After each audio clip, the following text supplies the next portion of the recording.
हरिओम बसंतपुर, हरिओम बसंतपुर।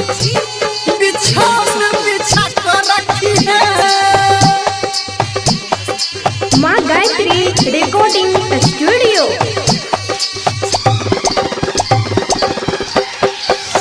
मिलो एह बौगे राय तनु काके हे गई आई बड मूड बनल छे सुन ना।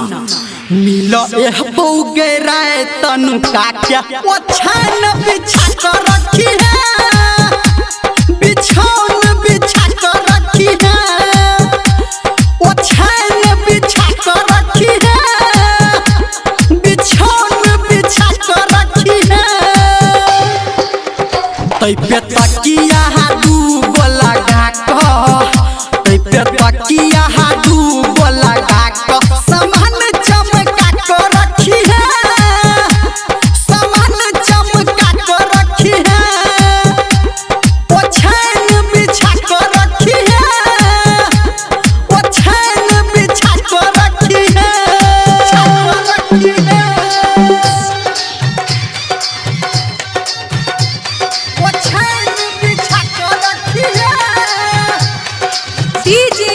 हरिओम बसंतपुर, हरिओम बसंतपुर।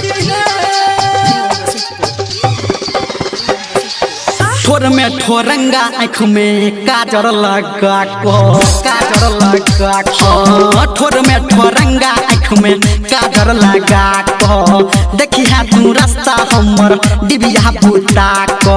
घड़ी में टाइम जखने बजतो गे बाहर, लगबो हम तोहर लहंगा लसार। नहीं मैं संगे, नहीं मैं संगे जाको सुत रही है, नहीं मैं संगे जाको सुत रही है, बिछौन बिछा कर रखी है, ओछान बिछा कर रखी है, बिछौन बिछा कर रखी है, ओछान बिछा कर रखी है, बिछा कर रखी है, ओछान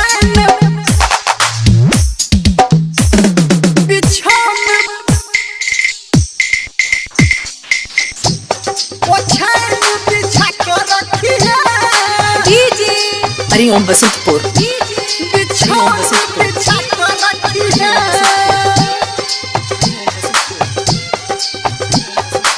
अभी आप सुन रहे हैं सावरिया म्यूजिक।